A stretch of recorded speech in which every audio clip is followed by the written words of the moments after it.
Cuando mi hijo mayor murió, recibí una llamada que lo cambió todo. Señora, he descubierto algo sobre su hijo que necesita saber. Es urgente. Venga a mi oficina de inmediato, pero no le diga a nadie de la familia. Podría ser peligroso. La voz de su jefe temblaba. Cuando llegué, me congelé al ver quién estaba allí. Pero antes de seguir, asegúrate de ya estar suscrito al canal y escribe en los comentarios. ¿Desde dónde estás viendo este video? Nos encanta saber hasta dónde llegan nuestras historias. Nunca pensé que a mis 62 años estaría asistiendo al funeral de mi primogénito. Mateo solo tenía 38, un hombre íntegro, dedicado a su trabajo como analista financiero y, sobre todo, un hijo ejemplar. Dicen que ninguna madre debería enterrar a su hijo, y ahora entendía el dolor devastador detrás de esas palabras. El cuerpo de Mateo había sido encontrado en su departamento 3 días antes, víctima de un aparente ataque al corazón. Nadie se lo esperaba. Siempre fue sano, hacía ejercicio regularmente y acababa de pasar un chequeo completo. Los doctores hablaron de muerte súbita, predisposición genética no detectada, términos fríos que no explicaban por qué mi hijo estaba ahora dentro de un ataúd. Durante el velorio, observé a mi hijo menor, Ricardo, organizándolo todo con una eficiencia admirable. Él y su esposa, Clarisa, se encargaron de cada detalle del funeral, mientras yo permanecía sentada, entumecida por el dolor. «Mamá, déjalo en nuestras manos. Solo tienes que descansar», repetía Ricardo, con ese tono protector que había estado usando conmigo los últimos años. Algo me molestaba, pero lo atribuía a mi frágil estado emocional. Ricardo parecía demasiado controlado. No es que esperara verlo descontrolado, pero había una serenidad casi inquietante en su postura. Clarisa permanecía a su lado, siempre atenta, siempre vigilante, como si estuviera monitoreando cada movimiento alrededor. Tras el entierro en el Panteón de Guadalajara, todos se fueron a mi casa. Mientras los invitados se servían el café que Clarisa había dispuesto, me senté en un rincón de la sala, observando el retrato de Mateo sobre la chimenea. Fue entonces cuando noté las conversaciones susurradas entre Ricardo y Clarisa. Miradas cruzadas. Algo parecía fuera de lugar. «Mamá, necesitamos hablar sobre el futuro», dijo Ricardo, sentándose a mi lado cuando los últimos invitados se fueron. «Esta casa es demasiado grande para ti sola. Clarisa y yo hablamos y creemos que sería mejor que la vendieras y te mudaras a un departamento más pequeño o quizás a esa comunidad de jubilados cerca de nuestra casa en Zapopan». La sugerencia me tomó por sorpresa. «Pero hijo, acabamos de enterrar a tu hermano. No creo que sea el momento para...» «Precisamente por eso, mamá», interrumpió Clarisa con su voz melodiosa. «Mateo se fue tan repentinamente. La vida es impredecible. Necesitamos pensar en tu bienestar». Asentí distraídamente, incapaz de procesar esa conversación. Fue cuando sonó el teléfono. Ricardo se levantó rápidamente para atender. «¿Quién era?», pregunté cuando regresó con una expresión tensa. «Nadie importante», respondió evasivamente. «Solo alguien de la oficina de Mateo queriendo hablar contigo sobre algunos documentos». «¿Qué documentos?». «Nada de qué preocuparte ahora, mamá. Le dije que llamara en otro momento. Necesitas descansar». Esa noche, sola en mi habitación, el agotamiento finalmente me venció. Estaba casi dormida cuando mi celular vibró. Número desconocido. «Doña Adriana, soy Carlos Medina, director financiero de la empresa donde trabajaba su hijo». «Sí», respondí, intentando aclarar mi mente. «Señora, necesito hablar con usted urgentemente, en privado. Es sobre su hijo». Mi corazón se aceleró. «¿Sobre Mateo? ¿Qué pasó?».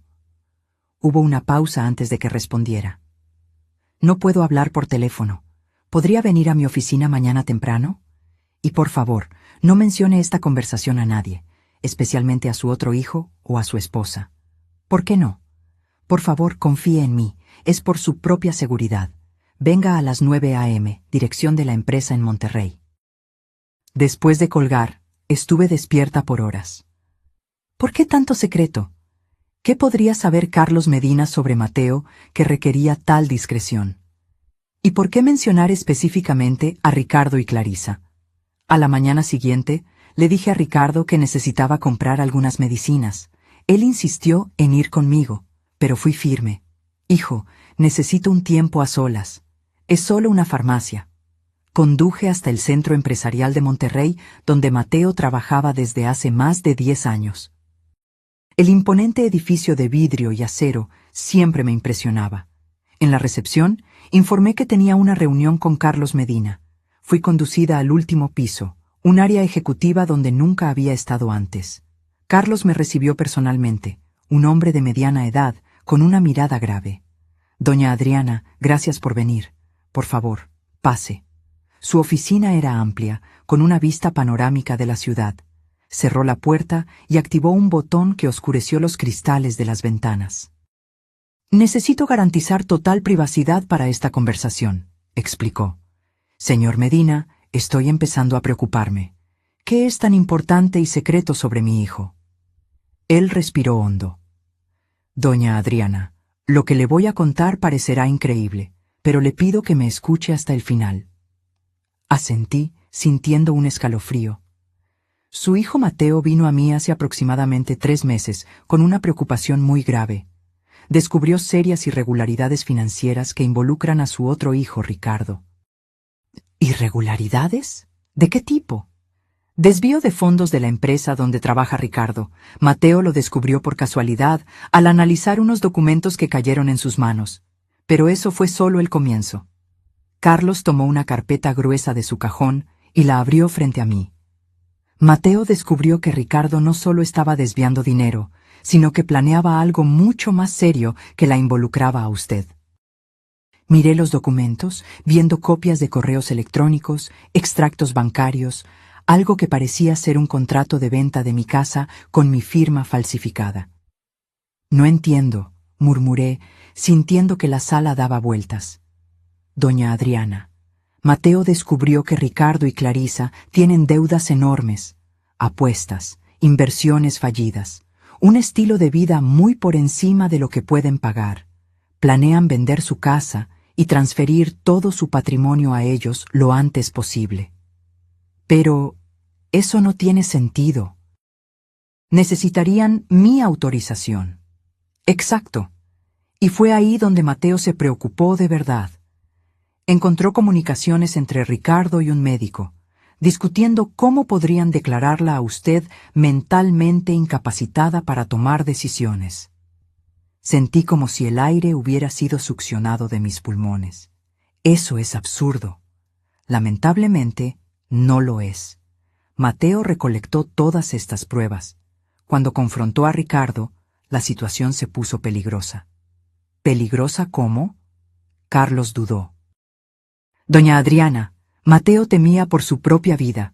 Fue entonces cuando decidimos que necesitaba desaparecer temporalmente. ¿Desaparecer? ¿Qué quiere decir? Carlos miró hacia la puerta del baño privado de su oficina. Se abrió lentamente, y entonces vi lo imposible. Mateo entró en la oficina. Mi hijo, a quien había enterrado 3 días antes, estaba vivo, frente a mis ojos. Mamá, dijo suavemente, con los ojos vidriosos. Todo se oscureció a mi alrededor.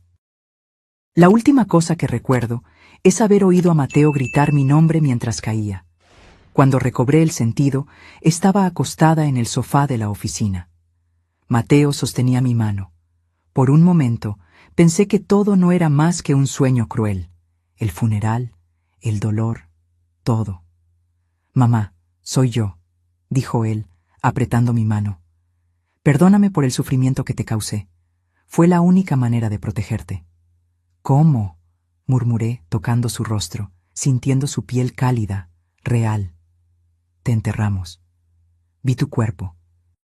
No era yo, explicó Mateo gentilmente. Carlos me ayudó a falsificar todo.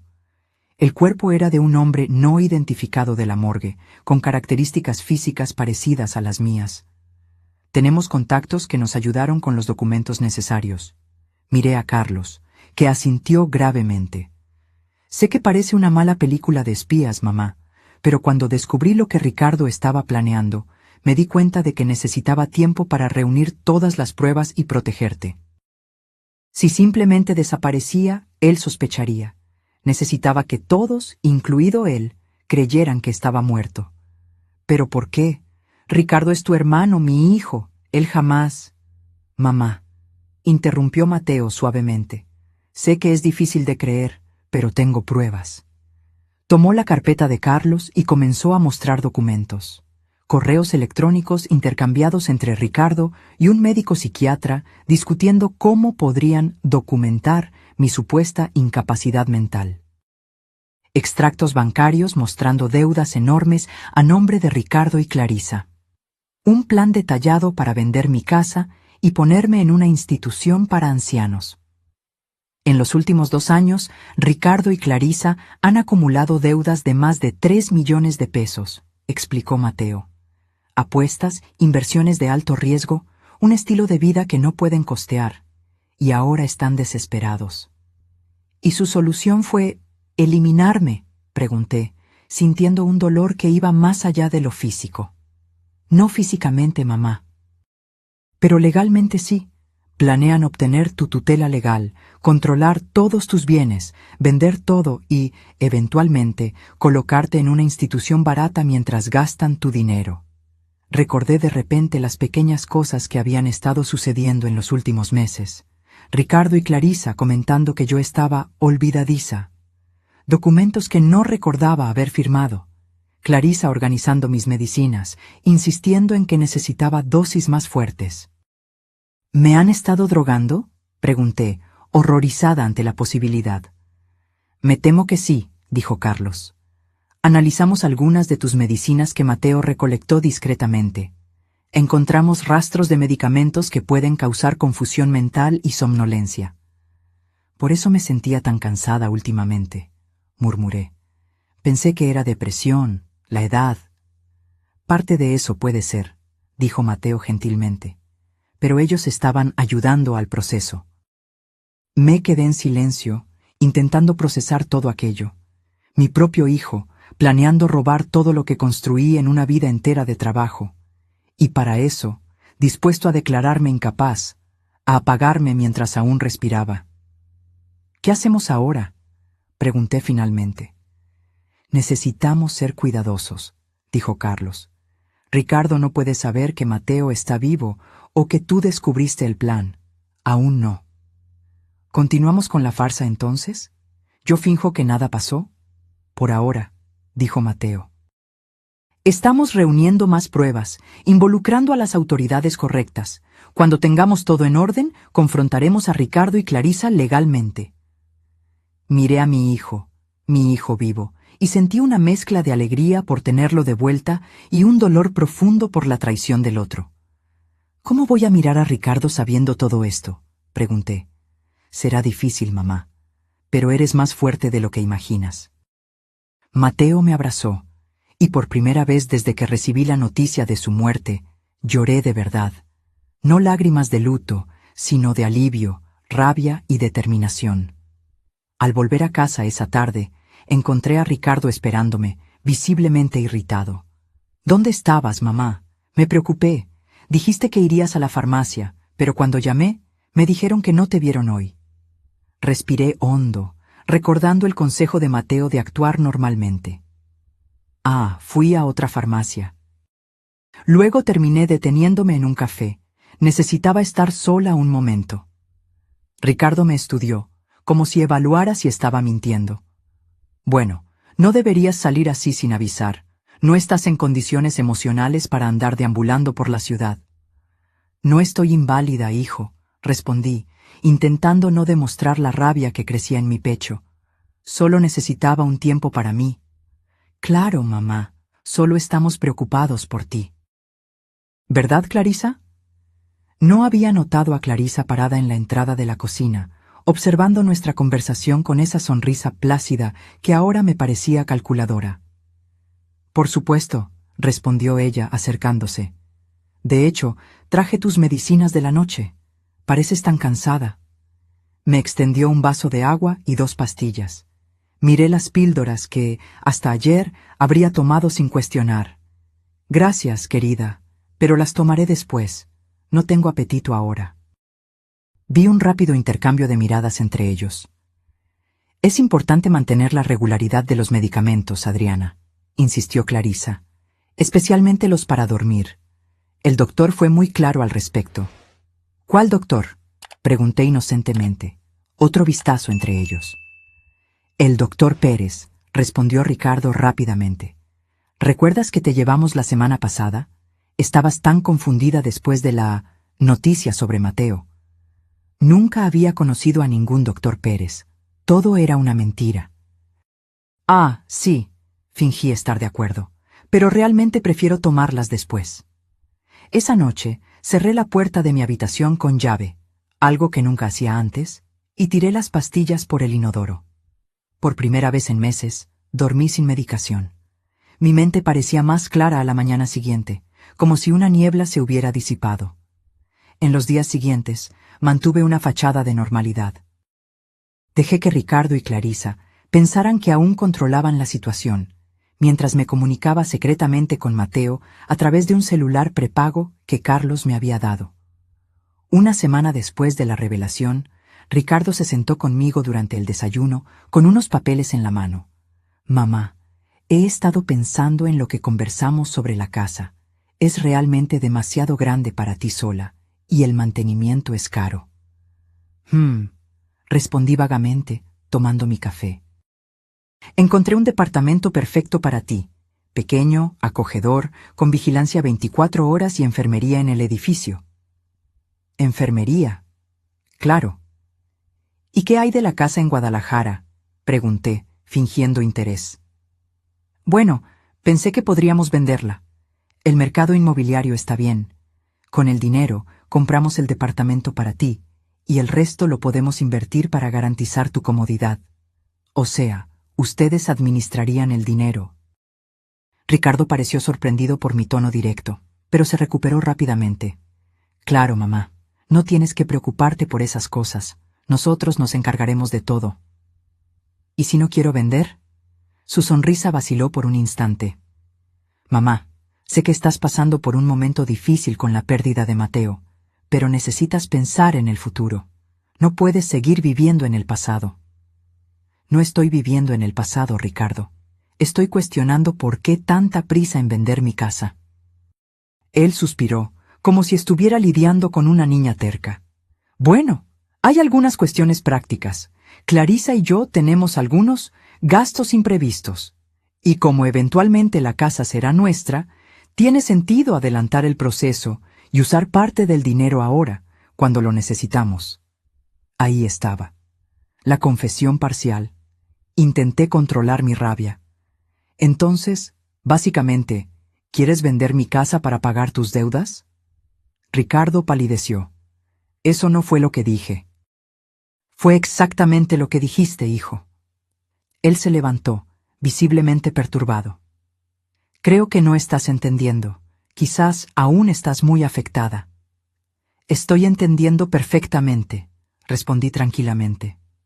Solo no estoy de acuerdo. En los días siguientes, percibí un cambio sutil en el enfoque de Ricardo y Clarisa. Pasaron de la insistencia directa a una estrategia más solapada. Comentarios preocupados sobre mi memoria se hicieron más frecuentes. Mamá, ¿tomaste tu medicina hoy? Pareces confundida, preguntaba Ricardo, incluso cuando yo estaba perfectamente lúcida. Adriana, ¿te acuerdas de esa conversación que tuvimos ayer sobre la venta de la casa? Cuestionaba Clarisa, refiriéndose a una conversación que nunca sucedió. Eran pequeñas semillas de duda, plantadas diariamente, destinadas a hacerme cuestionar mi propia cordura. Si no supiera lo que estaba pasando, podría fácilmente comenzar a dudar de mí misma. Por la noche, cuando estaba sola, intercambiaba mensajes con Mateo, quien me informaba sobre el avance de las investigaciones. Carlos había contratado a un detective privado y estaba reuniendo pruebas concretas de las deudas de Ricardo, las falsificaciones y el plan para declararme incapacitada. Necesitamos más tiempo, escribió Mateo. Estamos casi listos, pero tenemos que ser cuidadosos. Ricardo tiene conexiones peligrosas. Aquello me intrigó. ¿Qué tipo de conexiones tendría mi hijo? El niño que crié, que jugaba con carritos en el patio, que lloró en mi regazo cuando lo batearon por primera vez. ¿Cómo se había transformado en ese extraño calculador? Una tarde, mientras Ricardo y Clarisa habían salido, decidí hacer algo arriesgado. Entré en la habitación de invitados donde habían estado durmiendo desde el funeral de Mateo. Hurgando en sus cosas, encontré una carpeta escondida en el fondo del armario. Dentro había extractos de tarjetas de crédito mostrando deudas astronómicas en casinos, tiendas de lujo, viajes caros. También había documentos relacionados con préstamos con usureros, los tales conexiones peligrosas que Mateo había mencionado. Ricardo le debía dinero a gente peligrosa y estaba desesperado por pagarles. Encontré también un sobre con fotos. Me llevé una conmoción al ver imágenes mías, claramente tomadas sin mi conocimiento, en momentos en los que parecía confundida o cansada, probablemente después de tomar las medicinas que me daban. Había anotaciones en el reverso de cada foto. Confundida al despertar. No recordó dónde guardó las llaves. Preguntó 2 veces lo mismo. Estaban construyendo un caso contra mí, documentando meticulosamente cualquier lapsus normal para usarlo como evidencia de mi supuesta incapacidad mental.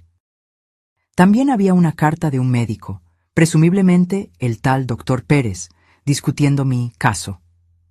El médico sugería que, con la documentación adecuada, podría emitir un informe atestando que yo sufría de demencia precoz y no tenía capacidad para gestionar mis propios bienes. Fotografié todo con el celular que Mateo me había dado y coloqué los documentos de vuelta exactamente como estaban. Mi corazón latía acelerado, no solo por el miedo a ser descubierta, sino por la confirmación de la traición. Ver las pruebas concretas era muy diferente a solo escuchar sobre ellas. Envié las fotos a Mateo, que respondió inmediatamente. Esto es exactamente lo que necesitábamos. Vamos a acelerar el plan. En 2 días tendremos todo listo. Esa misma noche, durante la cena, Ricardo trajo de nuevo el asunto de la casa. Mamá, encontré un comprador interesado. Está dispuesto a pagar un valor por encima del mercado, pero necesitamos dar una respuesta rápida. ¡Qué coincidencia!, comenté casualmente. Encuentras un comprador antes incluso de que yo decida si quiero vender.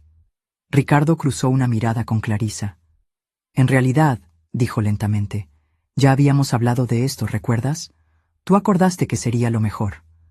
No recuerdo esa conversación, respondí, sabiendo perfectamente que nunca sucedió. ¿Ves?, dijo Clarisa, con una expresión de preocupación exagerada. De esto estamos hablando, Adriana. Esos lapsus de memoria se están volviendo más frecuentes. No es un lapsus de memoria, afirmé firmemente. Es imposible que olvide haber acordado vender mi casa. Mamá, Ricardo suspiró. Esto se está complicando. Quizás sea hora de considerar una evaluación más seria. El doctor Pérez mencionó que... ¿Qué doctor Pérez?, interrumpí, fingiendo confusión. Nunca he consultado a ningún doctor Pérez. Otro intercambio de miradas. El geriatra que te atendió el mes pasado, dijo Clarisa pacientemente, como si hablara con una niña. ¿De verdad no recuerdas? No, no recuerdo, respondí, porque nunca sucedió. Ricardo dejó los cubiertos y me encaró. Mamá, esto es exactamente lo que nos preocupa. Has tenido estos episodios. Niegas cosas que sucedieron, olvidas conversaciones importantes. O tal vez, sugerí. Ustedes están diciendo que tuvimos conversaciones que nunca sucedieron. El silencio que siguió fue tenso. Me di cuenta de que había ido demasiado lejos. No debía confrontarlos aún. Disculpen, retrocedí. Estoy cansada. Creo que me iré a dormir temprano hoy. Claro, mamá, dijo Ricardo, el alivio visible en su rostro. Clarisa te llevará tus medicinas. No es necesario, respondí rápidamente.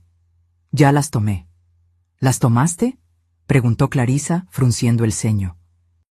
¿Cuándo? Antes de la cena. Otro intercambio de miradas. Mamá, no deberías tomar medicinas sin supervisión. Puedes confundirte con las dosis. He estado tomando estas medicinas durante años, Ricardo. Sé cómo funcionan. Me retiré a mi habitación, cerrando la puerta con llave de nuevo. Segundos después, oí suaves golpes. «¿Adriana?», llamó Clarisa. «Te traje un té». «No quiero, gracias», respondí. «Pero te ayudará a dormir». «Estoy bien, Clarisa. Solo quiero estar sola». La oí dudar del otro lado de la puerta. Luego sus pasos se alejaron. Tomé el celular escondido y escribí a Mateo. «Se están volviendo más insistentes. Creo que se dieron cuenta de que ya no estoy tomando sus medicinas. No sé cuánto tiempo más puedo mantener esta farsa». La respuesta llegó rápida. «Aguanta solo un día más, mamá. Mañana por la noche todo estará resuelto».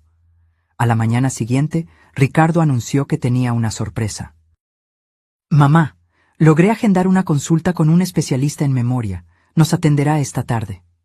«¿Hoy?», cuestioné. «¿Tan de repente?». «Es un favor especial», explicó él. «Ese doctor es muy solicitado, pero hizo una excepción para nosotros». Sospeché inmediatamente. ¿Sería este el tal doctor Pérez que emitiría el informe falso? Estaban acelerando el plan, probablemente presionados por los acreedores. «No sé, Ricardo. No me siento muy bien hoy». «Más un motivo para ir», insistió él. «El doctor puede recetarte algo más eficaz que esas medicinas antiguas que tomas». Necesitaba ganar tiempo. Envié un mensaje discreto a Mateo informando sobre la consulta. «No vayas de ninguna manera», respondió él. «Es una trampa. Estamos acelerando nuestro plan también. Quédate en casa hoy.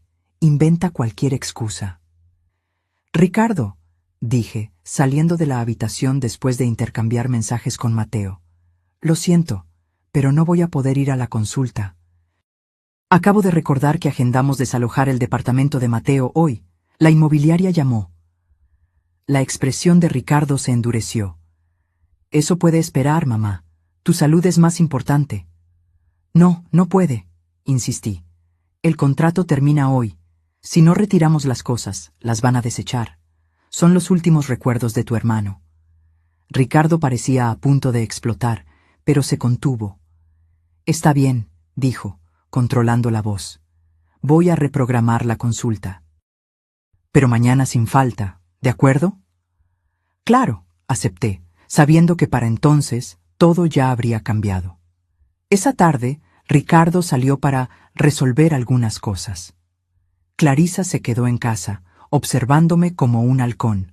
Insistió en que tomara un té, que educadamente rechacé.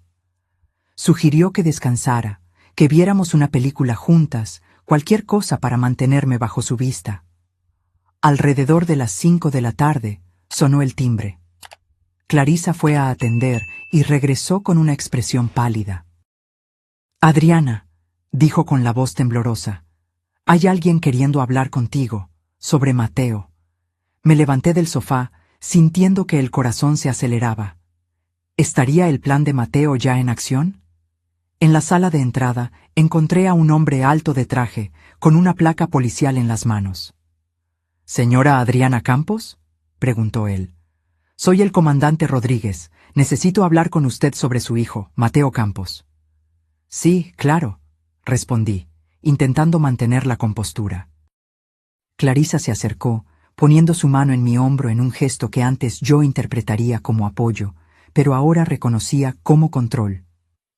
«Soy Clarisa, su nuera. ¿Qué pasó?». El comandante la miró con expresión neutra. «Si no le importa, necesito hablar con la señora Adriana en privado». «Pero ella está frágil», insistió Clarisa. «Perdió a su hijo recientemente». «Comprendo, pero es un asunto confidencial». «Está todo bien, Clarisa», intervine. «Podemos usar el despacho». Conduje al comandante hasta el despacho que había sido de mi difunto marido y cerré la puerta.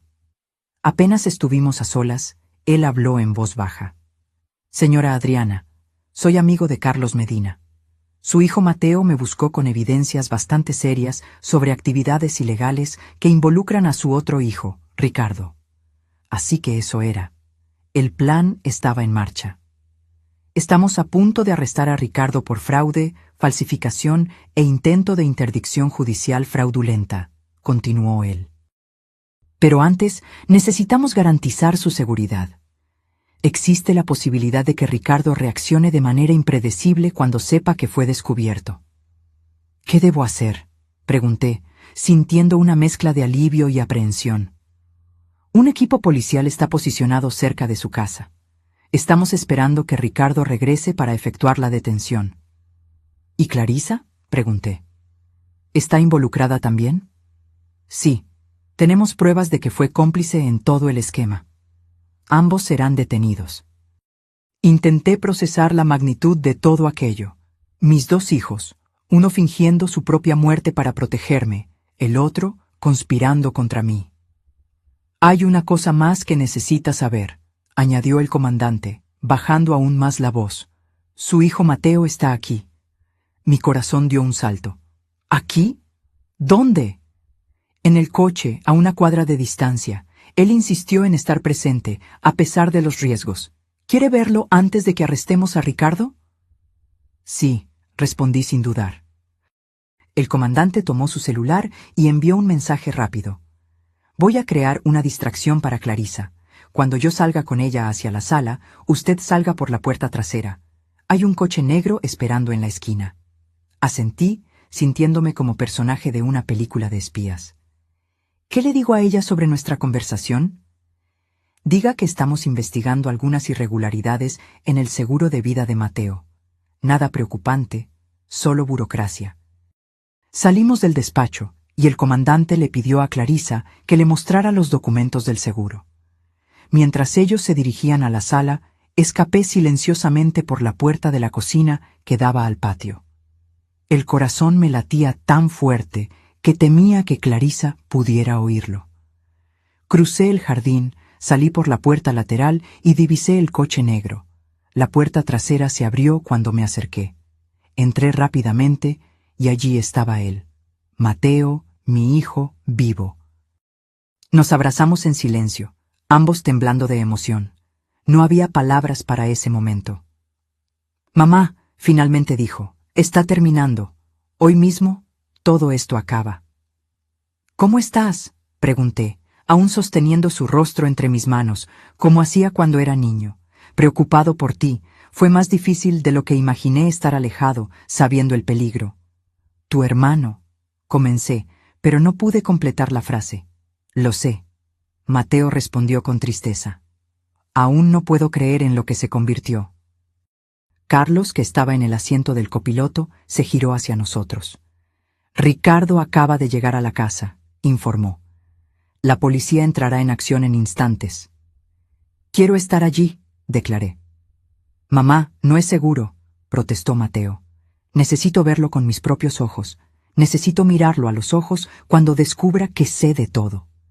Mateo cruzó miradas con Carlos, que asintió con renuencia.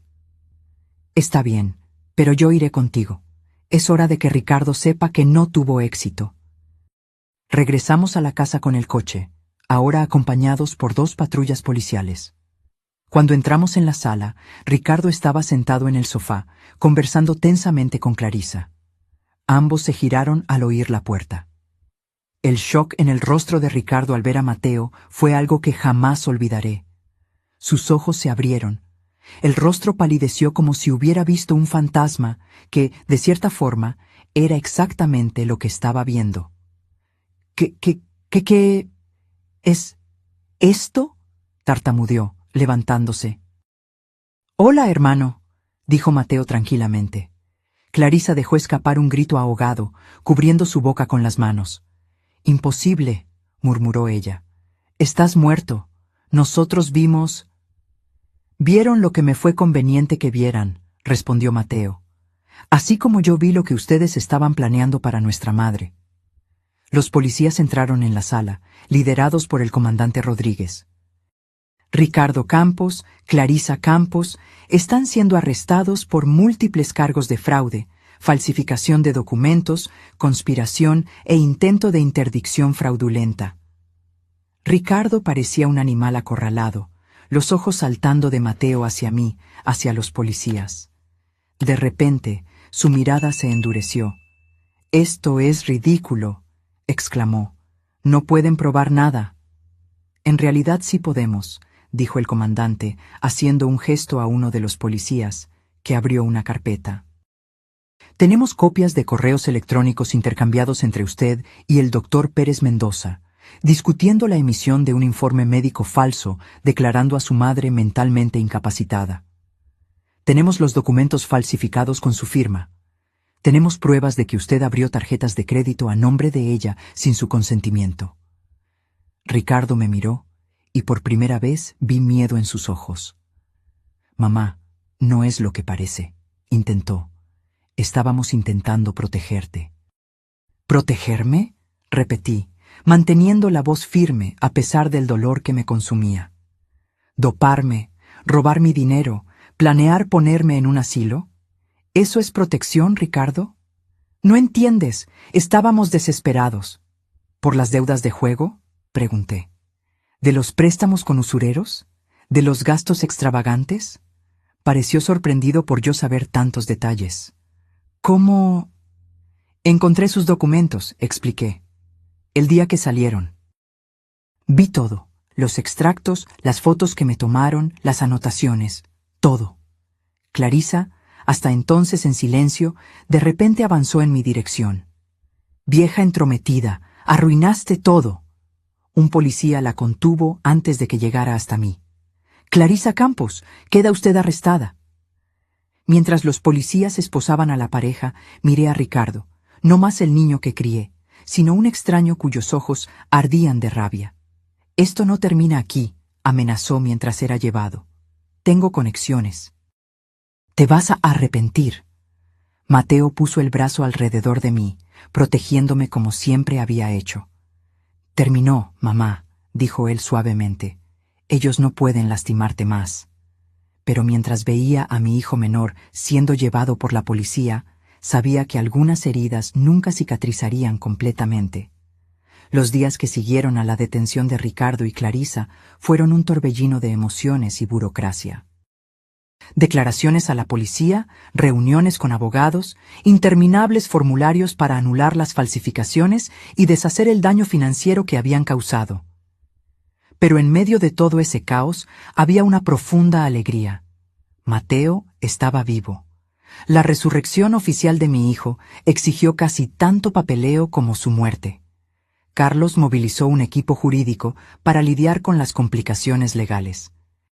Hubo multas que pagar por la falsificación del acta de defunción, explicaciones que dar a las autoridades, un nuevo funeral que organizar para el verdadero ocupante del ataúd que enterramos, un hombre sin familia cuya identidad fue temporalmente prestada gracias a contactos de Carlos. «¿Cómo fue vivir escondido todo este tiempo?», le pregunté a Mateo una noche, mientras cenábamos solos en casa por primera vez desde que todo había ocurrido. «Solitario», admitió él. «Me quedé en un departamento seguro que Carlos consiguió en Puebla. Salía solo lo esencial, siempre disfrazado. La parte más difícil fue saber que tú estabas sufriendo, creyendo que yo estaba muerto, pero expuesta al peligro». «¿Por qué no me contaste antes?». Mateo suspiró, poniendo los cubiertos a un lado. «Fue mi mayor duda. Carlos y yo lo discutimos por días. Al final, decidimos que tu reacción de luto necesitaba ser genuina para que Ricardo no sospechara. Si supieras la verdad, quizás no lograrías mantener la farsa. Subestimaste mis habilidades de actriz», comenté con una pequeña sonrisa. «Quizás». Él sonrió de vuelta. «Pero tampoco sabíamos hasta dónde estaba dispuesto a llegar Ricardo. Si él percibía que tú sabías algo, podría acelerar los planes». La implicación flotó pesada entre nosotros. ¿Hasta dónde habría llegado mi propio hijo para conseguir lo que quería? «Las audiencias comienzan la próxima semana», comenté, cambiando de tema. «El abogado dijo que Ricardo está intentando un acuerdo». «Típico de él», respondió Mateo amargamente, siempre buscando el camino más fácil, incluso a costa de otros. «Clarisa está colaborando con la fiscalía», añadí, «ofreciendo información a cambio de una pena reducida. Aparentemente está echándole toda la culpa a Ricardo. No me sorprende, ella siempre fue manipuladora. Miré por la ventana, hacia el jardín donde mis dos hijos solían jugar juntos, construyendo fuertes de ramas y hojas, defendiéndose de enemigos imaginarios. ¿Dónde nos equivocamos con él, Mateo? ¿Qué pasó con ese niño dulce que conocíamos? Mateo se quedó en silencio por un momento. No creo que nos equivocamos, mamá. Algunas personas simplemente toman malas decisiones, luego más malas decisiones para cubrir las primeras, y antes de que se den cuenta, están atrapadas en una espiral descendente. Pero intentar robar a su propia madre, doparme, internarme. Sus deudas eran peores de lo que imaginábamos.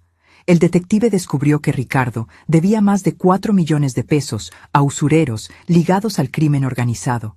Estaban amenazando su vida y la de Clarisa. Podría haber pedido ayuda, argumenté. Habríamos encontrado una solución. ¿Orgullo, quizás? ¿Vergüenza? ¿O tal vez fue tan lejos que ya no veía camino de vuelta? Me quedé pensando en las palabras de Mateo.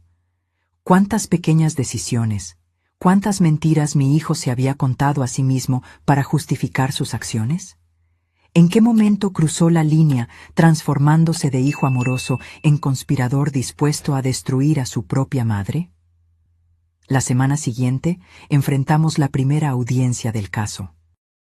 La fiscalía presentó evidencias abrumadoras: los correos electrónicos, los documentos falsificados, los testimonios del médico que había sido sobornado para emitir el informe falso. El abogado de Ricardo argumentó que él había actuado bajo coacción, temiendo por su vida debido a las deudas con criminales. Intentó pintar a mi hijo como una víctima de las circunstancias, alguien que cometió errores por desesperación, no por maldad. Cuando tuve que testificar, miré directamente a Ricardo. Mantuvo los ojos bajos, incapaz de encarar mi mirada. Describí cómo habían intentado hacerme dudar de mi propia mente, cómo me habían drogado, cómo planeaban arrancarme de mi casa y ponerme en una institución mientras gastaban mi dinero. ¿La señora cree que su hijo representa un peligro para usted?, preguntó el fiscal. Hesité. A pesar de todo, era mi hijo. Creo que él representa un peligro para sí mismo y para cualquier persona que tenga algo que él quiera, respondí finalmente. Ya no lo reconozco como el hijo que crié. Vi a Ricardo encogerse en la silla. Después de 3 semanas de audiencias, el juez dictó su sentencia. Ricardo fue condenado a 6 años de prisión por fraude, falsificación y conspiración. Clarisa, a cambio de su cooperación, recibió una pena de 3 años, con posibilidad de progresión a régimen abierto después de 1 año. Cuando el juez leía la sentencia, observé a Ricardo. Ya no había arrogancia en su rostro, solo derrota. Por un breve momento, nuestras miradas se cruzaron y pensé ver un destello del niño que había sido, perdido, asustado, arrepentido. Pero luego el momento pasó y fue llevado por los guardias. En el estacionamiento del juzgado, Mateo me preguntó: ¿Cómo te sientes? Como si hubiera perdido un hijo de nuevo, respondí honestamente. Solo que esta vez fue por elección de él. ¿Crees que algún día podrás perdonarlo? Miré al cielo, pensando en la respuesta. No sé, Mateo. El perdón no es algo que se decide en un día, es un proceso. ¿Y nosotros? ¿Qué hacemos ahora? Era una buena pregunta. Nuestra vida había sido puesta patas arriba 2 veces. Primero por la muerte de Mateo, luego por la traición de Ricardo. Creo que necesitamos un nuevo comienzo, sugerí. Esta casa tiene muchas memorias ahora, algunas buenas, otras demasiado dolorosas. En los meses siguientes puse la casa en Guadalajara a la venta, irónicamente, realizando el deseo de Ricardo, pero en mis propios términos. Mateo y yo encontramos una casa más pequeña, más acogedora, en una ciudad costera a 2 horas de distancia, como Puerto Vallarta. Un lugar donde nadie nos conocía, donde no seríamos la madre y el hermano de ese hombre que intentó robar a su propia familia. El día de la mudanza, hice una última caminata por la casa vacía donde crié a mis hijos.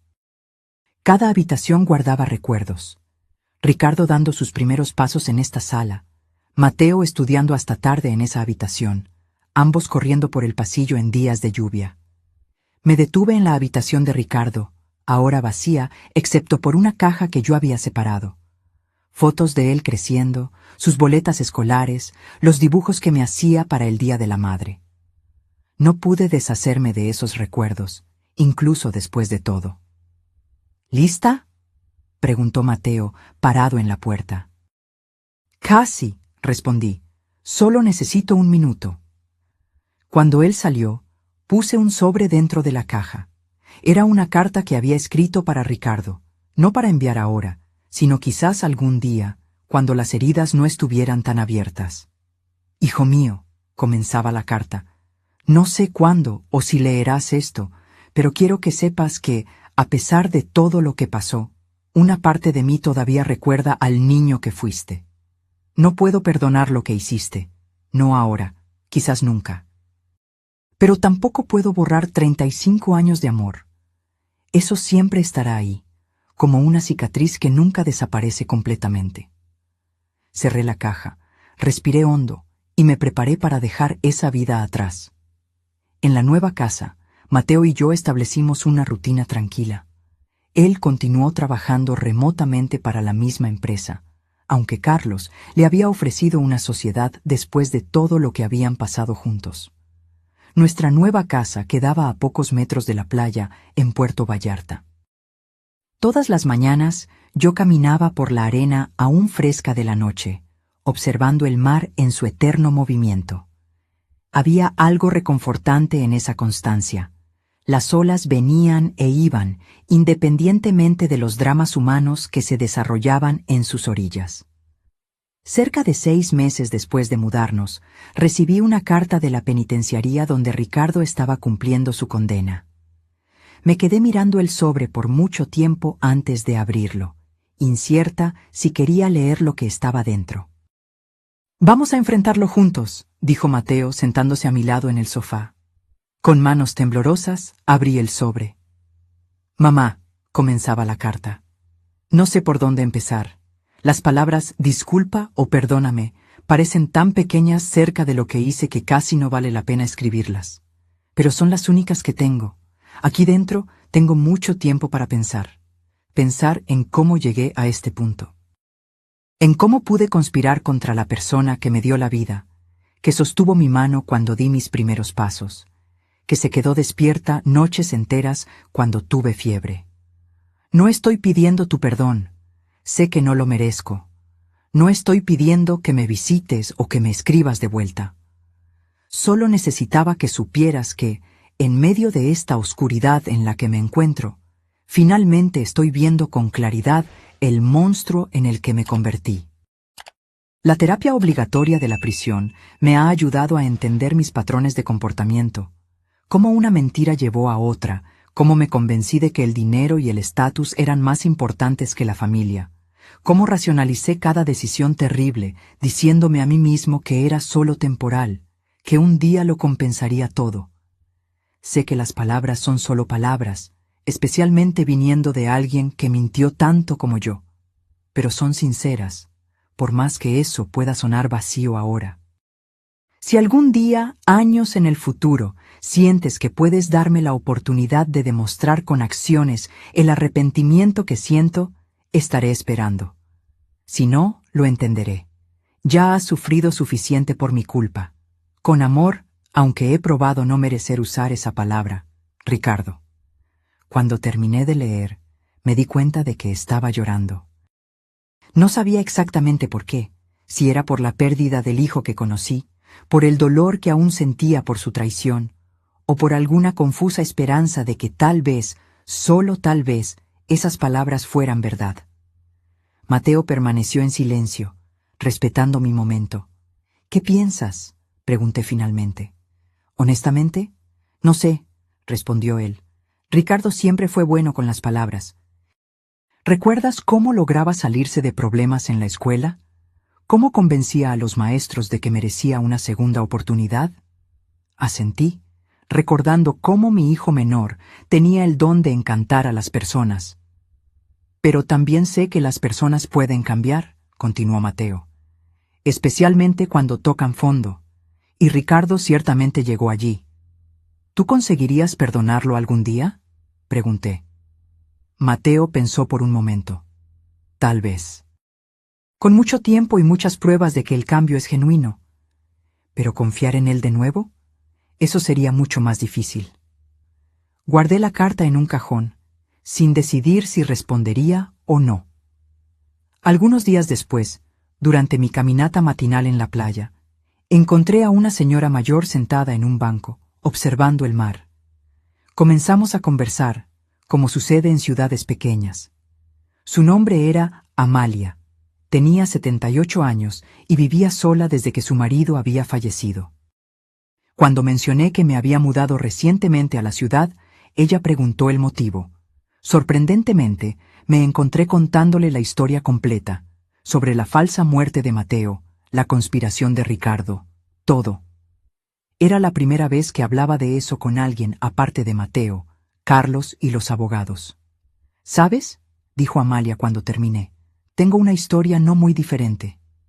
Me contó que, décadas atrás, su hija había robado todos sus ahorros para sustentar una adicción a las drogas. Había mentido, manipulado e incluso amenazado a su propia madre. Durante años no hablé con ella, explicó Amalia. No podía. El dolor era demasiado grande, pero un día recibí una carta parecida a la que describes. La ignoré. Luego vino otra y otra más.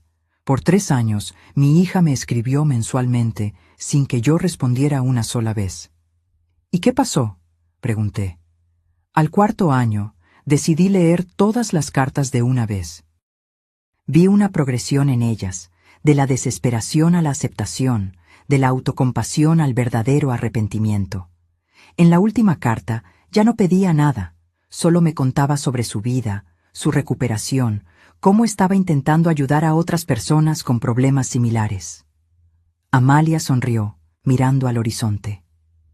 Decidí visitarla. Fue extraño, doloroso, pero también sanador, de alguna forma. Hoy tenemos una relación. No es perfecta, nunca será como antes, pero es algo. ¿Y sabes una cosa? No me arrepiento de haberle dado esa oportunidad. Incluso si hubiera terminado mal, no me arrepentiría. Porque necesitaba saber, por mí misma, si era posible reconstruir algo de las ruinas. Sus palabras se quedaron conmigo por días. La semana siguiente, escribí una breve respuesta para Ricardo. Recibí tu carta. No estoy lista para perdonar u olvidar. Tal vez nunca lo esté, pero estoy dispuesta a leer lo que tengas que decir. Eso es todo lo que puedo ofrecer ahora. Fue el inicio de una correspondencia cautelosa. Al principio, intercambiábamos cartas cada mes. Ricardo me contaba sobre su rutina en la prisión, las sesiones de terapia, los trabajos que realizaba allí dentro. Nunca pedía nada, nunca presionaba por visitas o perdón. Mateo, inicialmente escéptico, comenzó a admitir que tal vez había un cambio genuino en su hermano. Las cartas parecen diferentes, comentó él después de leer una de ellas con mi permiso. Menos manipuladoras, más reflexivas. Un año después de la primera carta, Ricardo mencionó que estaba participando en un programa de rehabilitación financiera, aprendiendo a lidiar con el dinero de forma responsable. También estaba dando clases de matemáticas para otros reclusos, ayudándoles a conseguir su diploma de bachillerato. Descubrí que enseñar me da un propósito que el dinero nunca me dio, escribió él. Ver a alguien entender un concepto nuevo, ver el orgullo en los ojos de hombres que la sociedad descartó cuando logran resolver un problema, eso no tiene precio. En el 2.º año de nuestra correspondencia, tomé una decisión difícil. Iría a visitarlo. ¿Estás segura?, preguntó Mateo, preocupado. No tienes que hacer esto si no estás lista. Necesito verlo con mis propios ojos, respondí. Necesito mirarlo a los ojos y sentir si hay verdad en lo que escribe. El día de la visita llegó, frío y nublado. La penitenciaría era un lugar opresor, muros altos, cercas de alambre de púas, guardias armados. Pasé por diversos procedimientos de seguridad antes de ser conducida a la sala de visitas. Cuando Ricardo entró, casi no lo reconocí. Estaba más delgado, el cabello corto al estilo militar de la prisión, el rostro marcado por una seriedad que nunca había tenido antes. Sus ojos, sin embargo, eran los mismos, los ojos de mi hijo menor, ahora vidriosos al verme. «Mamá», dijo simplemente, su voz embargada. «Ricardo», respondí, manteniendo la compostura. Nos sentamos en lados opuestos de una mesa simple. Por algunos minutos, ninguno de nosotros pudo decir nada. «Gracias por venir», finalmente habló. «No esperaba...» «Yo tampoco», admití. «Fue una decisión de última hora». «¿Cómo está Mateo?», preguntó él. Era la primera vez que mencionaba a su hermano en nuestras correspondencias. «Está bien. Aún tiene pesadillas sobre el funeral falso». Ricardo bajó los ojos. «Yo lo siento mucho por todo. Sé que no significa mucho, pero...» «¿Por qué, Ricardo?», interrumpí, la pregunta escapándose de mí antes de que pudiera contenerla. «¿Por qué fuiste tan lejos?». Él respiró hondo, como si hubiera esperado esa pregunta. Al principio fueron solo pequeñas apuestas. Pensé que podía controlarlo. Cuando me di cuenta, estaba hundido en deudas. A Clarisa le gustaba una vida lujosa y yo quería impresionarla. Una cosa llevó a la otra. Comencé a pedir dinero prestado a personas peligrosas. Luego vino la presión, las amenazas. «¿Pero por qué no pediste nuestra ayuda?». Orgullo, vergüenza, y después de un tiempo, las deudas eran tan grandes que sabía que ustedes no podrían ayudar, incluso si quisieran. Fue cuando comencé a ver tus bienes como una solución. La honestidad brutal de sus palabras me golpeó como un puñetazo. ¿Y doparme? ¿Hacerme pensar que estaba perdiendo la memoria? Él cerró los ojos, como si no pudiera soportar su propio reflejo en mis ojos. Cada paso parecía una pequeña transgresión en el momento. Una medicina más fuerte para que durmieras y no te dieras cuenta cuando tomábamos documentos. Luego, para que no cuestionaras cuando habláramos de conversaciones que nunca sucedieron. Fue una pendiente resbaladiza. Cada pequeña mentira hacía la próxima más fácil. Nuestra conversación continuó por casi una hora. No hubo grandes catarsis, ningún momento dramático de perdón o reconciliación. Solo dos adultos, madre e hijo, intentando entender cómo habían llegado a ese punto. Cuando salí de la penitenciaría esa tarde, me sentí simultáneamente agotada y aliviada. Ver a Ricardo cara a cara, escuchar sus explicaciones, había traído una especie de cierre que las cartas no podían proporcionar. «¿Cómo te fue?», preguntó Mateo ansiosamente cuando llegué a casa. «Difícil», respondí honestamente, «pero necesario». En los meses siguientes, continué intercambiando cartas con Ricardo, ahora con una frecuencia mayor. Ocasionalmente, hacía otra visita. Mateo se negaba a acompañarme. Aún no estaba listo para enfrentar al hermano que lo había matado y conspirado contra su madre. «Tal vez un día», decía él siempre que yo preguntaba. «Pero no ahora». Comprendí su resistencia. La traición que sufrió fue doble. No solo como hijo, sino también como hermano que tuvo su identidad robada, su muerte escenificada, todo a causa de la codicia del propio hermano. Un día, cerca de 2 años y medio después de la detención de Ricardo, recibí una llamada inesperada. «Señora Adriana Campos, soy el doctor Silveira, psicólogo de la penitenciaría estatal». «Sí», respondí, temiendo inmediatamente lo peor. «¿Le pasó algo a mi hijo?» «No, no. Disculpe alarmarla. De hecho, estoy llamando con buenas noticias. Su hijo ha destacado en nuestro programa de rehabilitación. Desarrolló un método de enseñanza de matemáticas para reclusos con dificultad de aprendizaje que está obteniendo resultados notables». «Eso es sorprendente», comenté. «Sí, y es por eso que estoy llamando. Estamos considerando a Ricardo para el programa de progresión a régimen semiabierto». Ya cumplió más de un tercio de la condena. Ha demostrado excelente comportamiento y arrepentimiento genuino. Con su formación en administración, podría trabajar durante el día y regresar a la penitenciaría por la noche. La noticia me tomó por sorpresa. Parte de mí se sintió feliz por el progreso de Ricardo, pero otra parte sintió un recelo instintivo. ¿Y cuándo sucedería eso? Si todo va bien en la evaluación final, dentro de 3 meses, explicó el doctor. Mencionó que le gustaría saber su opinión antes de aceptar la progresión. Aquello me sorprendió aún más. ¿Mi opinión? ¿Por qué? Dijo que no quiere que usted se sienta incómoda o insegura. Si prefiere que él permanezca en el régimen cerrado por más tiempo, él lo entenderá y esperará. Le prometí al médico que pensaría en el asunto y le daría una respuesta en unos días. Cuando se lo conté a Mateo, su reacción fue de escepticismo. ¿Régimen semiabierto? ¿Ya? ¿Y ese supuesto interés por tu opinión no parece más una manipulación? Tal vez, admití, pero el psicólogo parece genuinamente impresionado con su progreso. Los psicólogos pueden ser engañados, argumentó Mateo.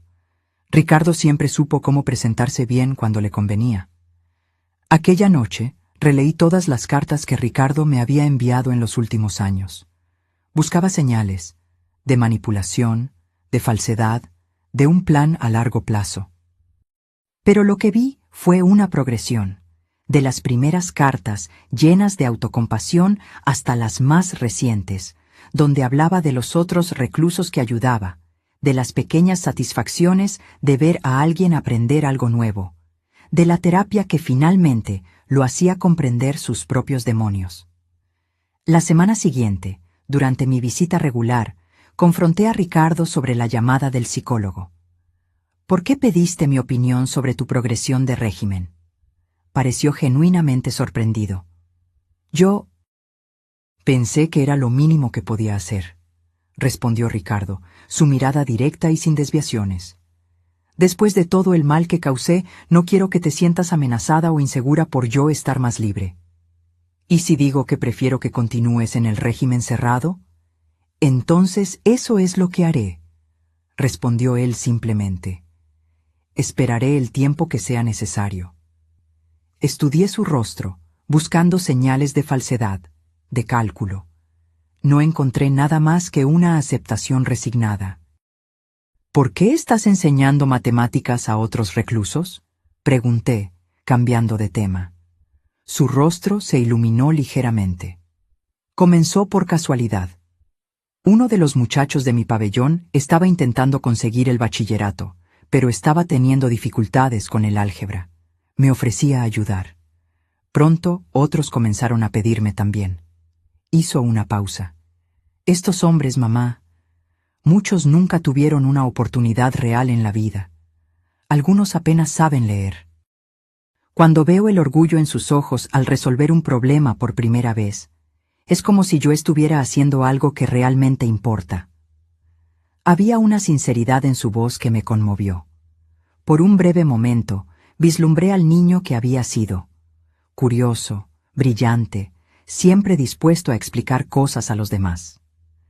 Después de reflexionar por varios días, tomé mi decisión. Llamé al doctor Silveira e informé que no me oponía a la progresión de Ricardo a régimen semiabierto. Mateo no se alegró. Estamos corriendo un riesgo innecesario, argumentó. ¿Y si él vuelve a las antiguas prácticas? ¿Y si decide visitarte cuando esté en libertad durante el día? Estará monitoreado, expliqué. Y sinceramente, Mateo, en algún momento tenemos que aceptar la posibilidad de que las personas pueden cambiar. Algunas personas, tal vez, respondió él. Pero Ricardo nos engañó por tanto tiempo. Sé que es más difícil para ti, reconocí. Él no solo traicionó tu confianza, sino que te forzó a una situación extrema. No te estoy pidiendo que lo perdones, solo que aceptes que estoy dispuesta a darle esta oportunidad. 3 meses después, Ricardo comenzó en el régimen semiabierto. Consiguió un empleo en una organización sin fines de lucro que trabajaba con reintegración de exreclusos, donde utilizaba sus habilidades administrativas durante el día, regresando a la penitenciaría por la noche y los fines de semana. En las cartas, él describía su trabajo con entusiasmo. Estoy ayudando a personas que cometieron errores como yo a encontrar un camino de vuelta a la sociedad. Es irónico y apropiado al mismo tiempo. Pasamos otro año en esa rutina. Ricardo trabajando durante el día, cumpliendo su condena por la noche, nuestras visitas ocasionales y cartas frecuentes. Mateo continuaba reacio a cualquier contacto con su hermano, aunque yo notaba que hacía más preguntas sobre Ricardo, sobre su trabajo, sobre su aparente rehabilitación. Entonces, llegó el día de la audiencia para la progresión a régimen abierto. Ricardo podría vivir en una casa de reinserción social, necesitando solo presentarse periódicamente ante la justicia. Iré a la audiencia, anuncié para Mateo en la víspera. Él se quedó en silencio por un momento, entonces dijo algo que me sorprendió. Yo también iré. ¿Estás seguro? No, admitió él, pero creo que ya es hora de enfrentar esto como una familia, o lo que queda de ella. La audiencia fue breve, pero intensa. El juez revisó el historial de Ricardo en la prisión, escuchó los testimonios de los psicólogos y supervisores, todos positivos. Cuando preguntó si alguien de la familia le gustaría hablar, me levanté. Mi hijo cometió errores graves, comencé, sintiendo el peso de cada palabra. Él conspiró contra mí, traicionó mi confianza, causó un sufrimiento inmenso a nuestra familia, pero en los últimos 3 años he visto un esfuerzo consistente y genuino de su parte para cambiar, para comprender las razones detrás de sus acciones y para reparar, en la medida de lo posible, el daño que causó. Apoyo su progresión al régimen abierto. Para mi sorpresa, Mateo también se levantó. Señor juez, soy Mateo Campos, hermano del acusado. Fui víctima directa de sus acciones, habiendo sido forzado a fingir mi propia muerte para proteger a nuestra madre de sus planes. Hizo una pausa, mirando directamente a Ricardo por primera vez en casi 4 años. No estoy listo para perdonar a mi hermano. Quizás nunca lo esté, pero reconozco los esfuerzos que ha hecho. No me opongo a la progresión de régimen. Vi a Ricardo bajar la cabeza, lágrimas silenciosas corriendo por su rostro. El juez concedió la progresión. Cuando la audiencia terminó, Ricardo se acercó a nosotros con vacilación. Gracias, dijo simplemente. No merezco esto, pero voy a intentar estar a la altura de la oportunidad que me están dando. Mateo solo asintió brevemente, aún incapaz de expresar cualquier afecto, pero aquel pequeño gesto significaba más que 1000 palabras. En las semanas siguientes, Ricardo se estableció en una casa de reinserción social, continuando su trabajo en la ONG. Comenzó también un curso nocturno de licenciatura en matemáticas. Quería convertirse en profesor. Descubrí que enseñar me da un propósito que nunca encontré antes, escribió él. Quiero hacer algo que realmente importe, que ayude a otras personas.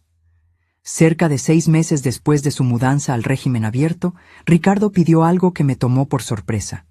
Quería invitarnos, a Mateo y a mí, a un almuerzo. Entiendo completamente si se niegan, escribió. Pero me gustaría tener la oportunidad de estar con ustedes fuera del ambiente de la penitenciaría, como una familia, o al menos intentarlo. Le mostré la carta a Mateo, esperando su negativa inmediata. Él leyó en silencio. Luego suspiró profundamente. Creo que es hora, dijo finalmente, no por él, sino por nosotros, para cerrar este capítulo de alguna forma. El almuerzo sucedió en un restaurante sencillo cerca de la casa de reinserción. Al principio, la atmósfera estaba tensa, cargada de palabras no dichas y profundos rencores. Pero poco a poco, a medida que la comida avanzaba, algo comenzó a cambiar. No fue una reconciliación milagrosa. No hubo abrazos emocionados o perdones instantáneos. Solo 3 personas intentando encontrar un nuevo modo de coexistir, conscientes del pasado, pero no completamente prisioneras de él. Los años siguientes fueron un lento proceso de reconstrucción.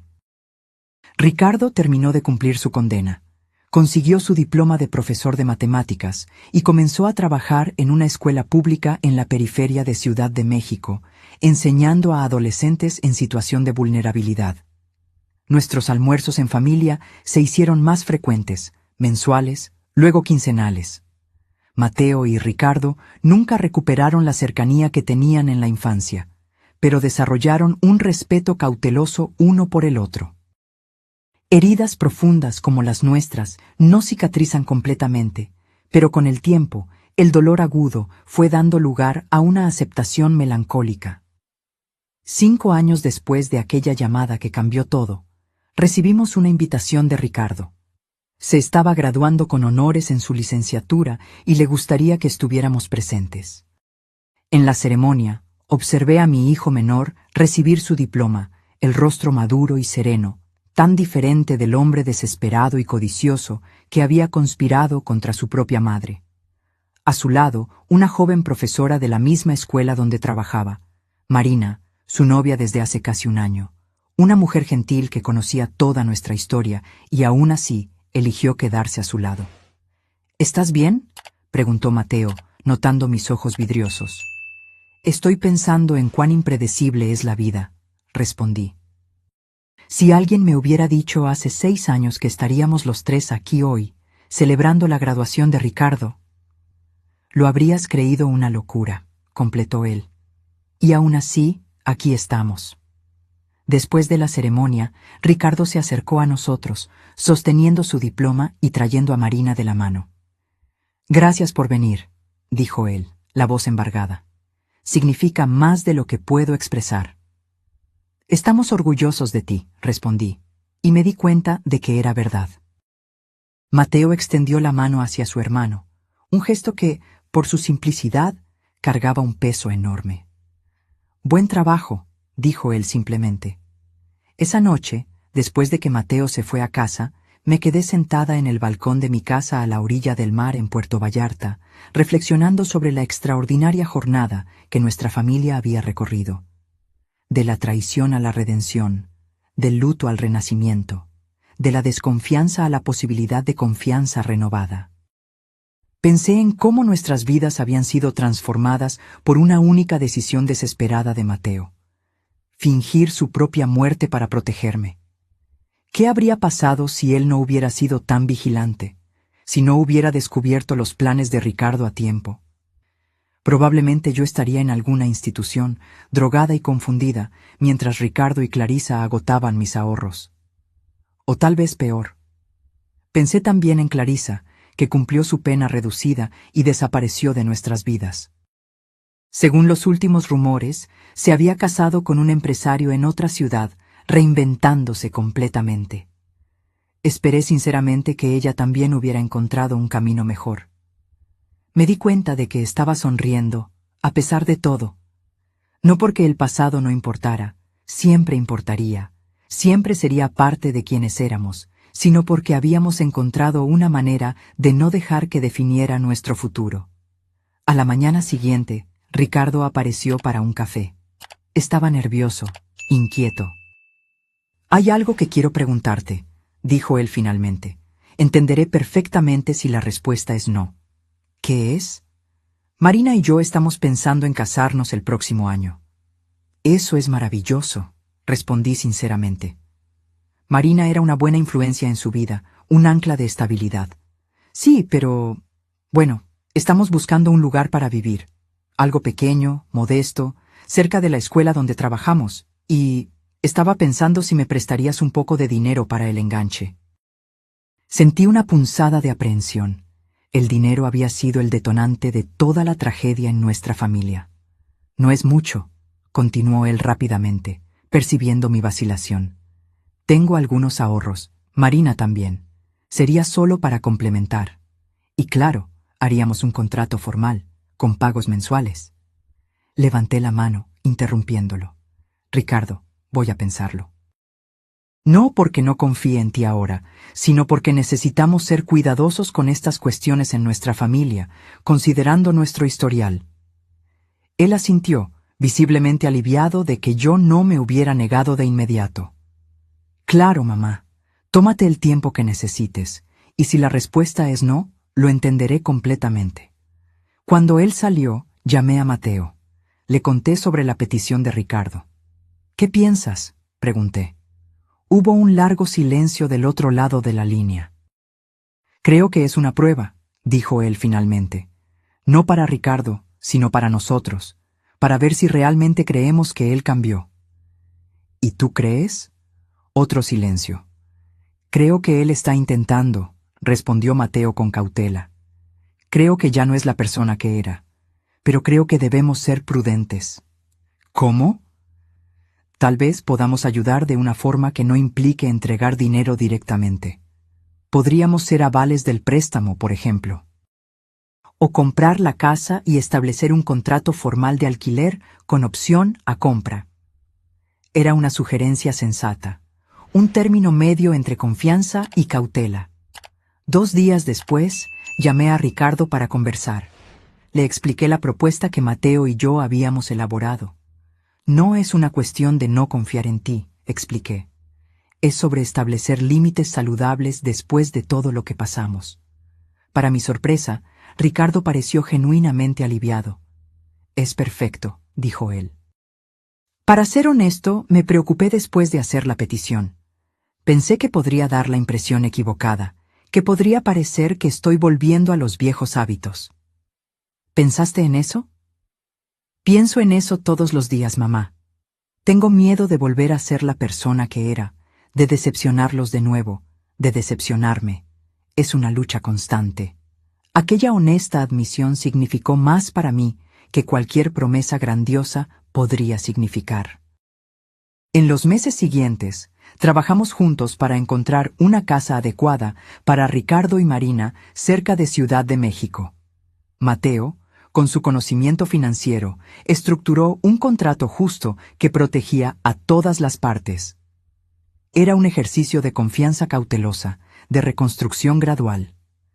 El día en que Ricardo y Marina se mudaron a la nueva casa, hicimos una pequeña celebración. Solo nosotros 4, con una comida sencilla en el patio recién adquirido. Un brindis, propuse, levantando mi copa, por los nuevos comienzos. Por los nuevos comienzos, todos repitieron.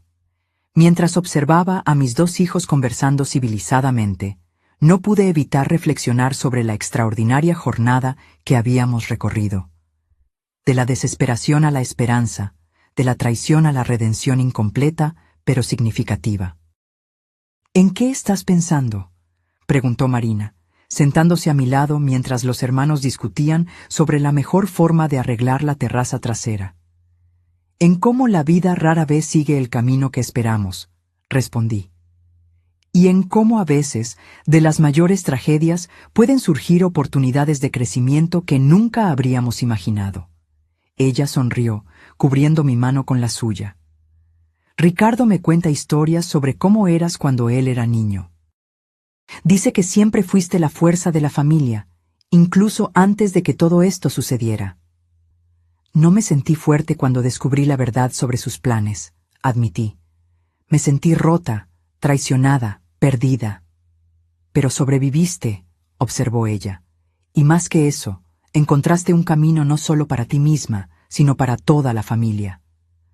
Miré de nuevo a mis hijos, Mateo mostrándole a Ricardo cómo la madera de la terraza necesitaba ser tratada, Ricardo escuchando atentamente, respetuosamente.